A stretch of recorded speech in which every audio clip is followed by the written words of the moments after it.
If you're wondering about the thumbnail, no, it's not bait. Right now, Petra and Aldebaran are giving it their all in a free-for-all battle, both trying to achieve goals that revolve around Subaru. Honestly, I'm a little sad that we're not seeing more of Aldebaran's past. I know some are hoping for an Aldebaran 3, but I highly doubt there will be another one. That's because he's already revealed everything he knows about the story from his perspective. Maybe when another being from 400 years ago gets their own named episode, we'll learn more about the records from 4 centuries ago. Anyway, there was some interesting stuff in today's chapter. Things like a possible reference to Flugel, the confirmation that Petra lied to Roy, and most importantly, it leaves open the possibility that something happened to Echidna in the time she wasn't with Aldebaran. But before we start with all that, a thank you to those who pay for the highest tier membership on the channel. On my Spanish channel, thank you to the Ember Shard. Thanks for changing your tier and choosing the highest one. Also, a thank you to Leandro Zanabria and to Will. I don't know you both, but I thank you for deciding to support me this way. On my English channel, I want to thank the new member, Awart. I'm so glad you like my channel, and thank you for staying despite the AI I use for narration. Alright, let's get started. Analysis and recap of Arc 9, Chapter 54. The past shown to us of the traitor is very short this time, so short that it's barely 4 to 6 pages out of the 40 the chapter had. Here we see the continuation of the reunion between the master and her student. We mainly see Echidna throwing very harsh comments at her pupil, saying things that seem to insult his determination. I remember she even told him she felt compassion for him for seeking comfort in a failed witch. The most interesting part is that this conversation's theme, where Echidna talks about her failures, isn't new. There was already a conversation just like it in the prologue of the last volume. A prologue that is exclusive to the light novel and wasn't in the web novel. It said that on one of their many training days, the witch was sleeping as day turned to night. Then, an Aldebaran with Subaru's appearance and clothes sees a defenseless Echidna sleeping while lamenting being a failure of a person, just like Al. I mention this prologue because in this chapter, when the witch brings up the topic of her failure as a woman again, she says it so lightly and without even feeling melancholic about it. This marks a strong contrast, since when Echidna first said those words 400 years ago, she still seemed afflicted and sad remembering it. It was because of moments like this that Aldebaran came to feel and believe that his teacher, despite being a witch, was not a liar because she didn't hide her emotions and was sincere with her words. In contrast, the Echidna he met now has none of those qualities, which is why the text says that despite it being a long-awaited reunion, Aldebaran only felt an unbearable sense of loss and despair. On top of that, later on, while Aldebaran was in the middle of the fight against Felt's faction, he says something interesting. He says that the witch's words about him are meant to give him inspiration, not make him arrogant. If he misunderstands this, then he would truly lose the witch. This time, Aldebaran feeling that way about the old Echidna's words is just another sign that she was honest with him 400 years ago. The sanctuary Echidna, however, simply no longer has that trait. This point is driven home at the end of his thought, when Aldebaran implies that the witch of greed he reunited with simply no longer has a heart. If this is true, it would mean that sometime in the 400 years Al was away from his teacher, something happened to Echidna that made her completely lose her emotions. Although, I'll tell you right now, this should be taken with a grain of salt. That's because this is all dictated by Aldebaran's subjectivity. He's the one sensing these changes. But what if Echidna was, in reality, already lying to him from the beginning, and Aldebaran just didn't realize it? The curious part is that there might be evidence of this. In the Yai alternate story, Aldebaran comments that the aggressor side of his authority, the one where his opponent remembers the loops but he doesn't, started to appear more often after he separated from his teacher. In No Stella No Life 3, a story set 400 years ago, there's confirmation that Echidna had already detected this side of Al's power. In fact, it was Echidna who called it the aggressor.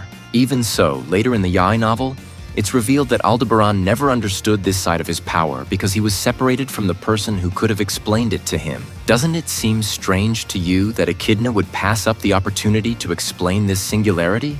I mean, she's the witch who craves knowledge. It's weird she wouldn't have investigated it in detail. Well, there are 2 possible explanations for that. Either the anomaly simply didn't appear again, so they didn't study it. Or the explanation I like more. 400 years ago, something happened that forced them to face the witch sooner than expected, and that's why they didn't get to study the variant of Aldebaran's power. It could be one of those options. Or This is all just a chronological error by the author. It's not the first time Tappy has made a mistake writing the story. Without going any further, a few months ago the author had to rewrite certain events from Arc 5 due to an error that was made at the time and got published officially.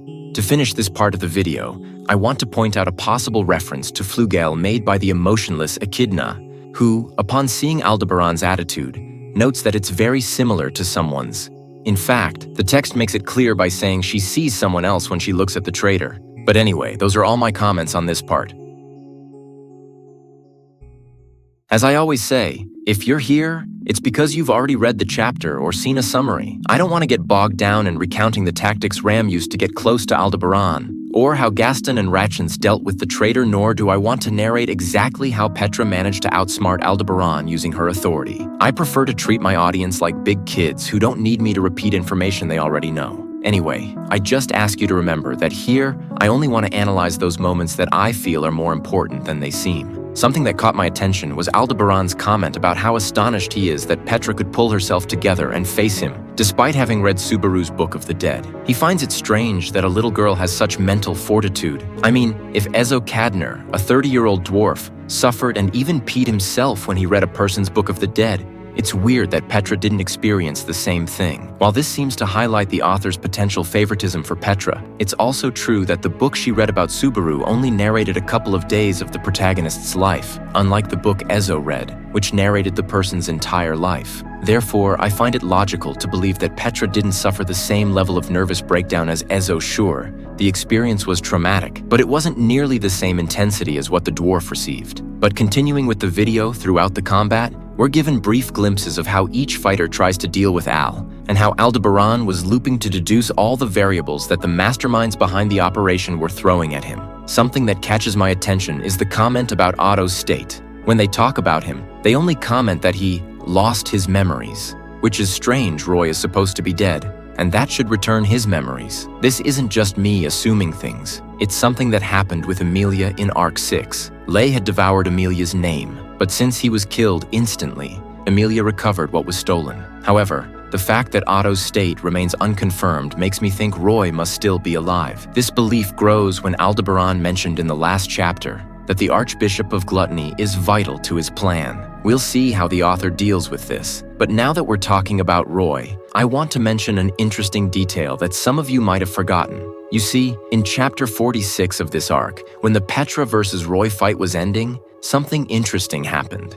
Roy mocks Petra, asking her what's the point of winning if she has sacrificed so much, but Petra replies that she has acted as a mediator. At the time, this implied that all the things Petra sacrificed were actually the desires of other people, and she was just the channel for the exchange. However, today's chapter emphasizes a secret she's keeping, one that apparently only the ghost of Subaru at her side knows. On top of that, Aldebaran confirms from his own memory that the person using the authority of melancholy can only sacrifice personal things, meaning she can't do what Petra implied to Roy.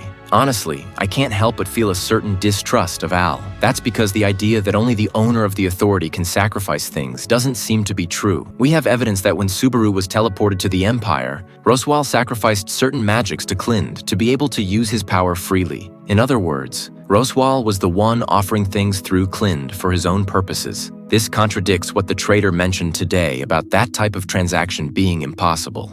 Well, we'll see what explanation the author gives, unless, of course, he forgot.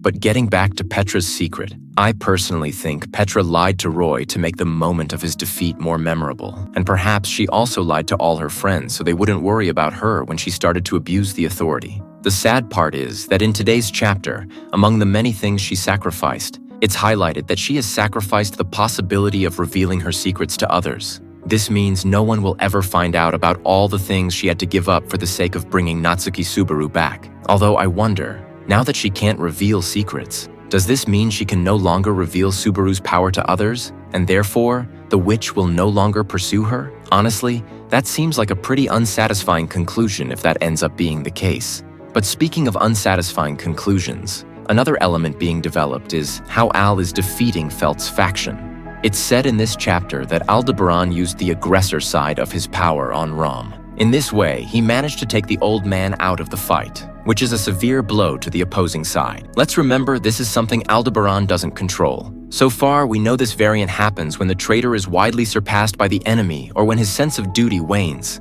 It's understandable that Petra's group and her power made Aldebaran feel the former, and that's what activated the aggressor side. But it strikes me as a bit strange that Aldebaran chose Ram, out of all 61 people there, as the target for this.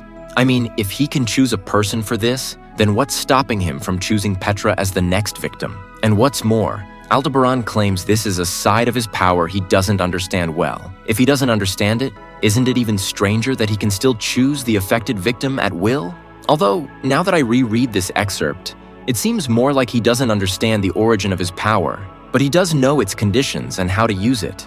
Anyway, the author hasn't explained much about this side of Aldebaran, so we'll just have to wait and see how he develops this. Another thing I would have liked to know is how Aldebaran managed to escape the attack from Echidna's staff. It's said that this is used by Felt in the fight. I'm curious how Aldebaran managed to dodge this, since the novel never clarifies it. It really catches my attention, because in other loops, Aldebaran stated that no matter what he did or put in the way to deal with the impact, that light would still hit him. Sure, we could deduce that he used some random guy as a shield to avoid the attack that knocked out Gluttony in Season 3, but that's not commented on or referenced either. But to finish up, I'll talk a bit about the things I liked. One of them is the confirmation that Petra is using the authority to get the most out of every attack they launch against Aldebaran. For example, it's mentioned how Ram synchronized with Flam and Grasses, which was strange because they had never interacted or trained previously, but it's confirmed that this unusual synchronization was thanks to Petra's authority. Basically, they're repeating the tactics from the fight against Roy. But the play even I didn't expect was the revelation that Petra used her authority on Aldebaran to compress his thoughts and force mental exhaustion on the traitor. Of course, this is a double-edged sword, because in a way, Aldebaran now also has more time to plan attacks and get the best out of the situation. But that doesn't change the fact that he now needs to end the situation as soon as possible, or he'll be overwhelmed by the mental strain.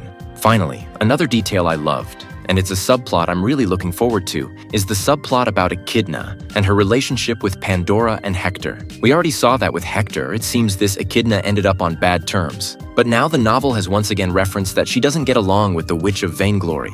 I think an interesting plot twist would be if the reason Echidna doesn't get along with Pandora is because the former saint follows Flugel's agenda or will. A will Echidna mentioned when her plan to kill the witch failed. In the remote case that Pandora is following the plan Flugel left her, that would, in a way, explain why Echidna holds no regard for her. But anyway, remember this last part is just speculation. Don't go around saying I just confirmed it. Lastly, and to really wrap up now, I'm curious about the absence of Camberly and Heinkel. I don't really care much about the dwarf, but I am curious to see what the author is planning with Heinkel. I remember reading a comment from the author saying that in this arc, his sickly wife would have a few words. And more importantly, it has to be revealed what unforgivable crime he committed the day Felt was kidnapped. It seems he experienced something that day that ended up giving him his apparently immortal body. But anyway, we'll see what happens. I would have liked to make this video a bit longer, but the problem with combat chapters is that they just aren't as good for in-depth analysis. So, sorry for the short video. Remember that I'll soon be uploading a very complete theory I saw about Arc 6. It will probably be almost an hour long, so I hope you understand that it's taking me some time. Also, remember that I've opened up short-form video commissions, mostly to help cover the channel's administrative costs and, in the process, bring more content to it. So if you want to support, please consider commissioning one. But tell me, what did you think of today's chapter?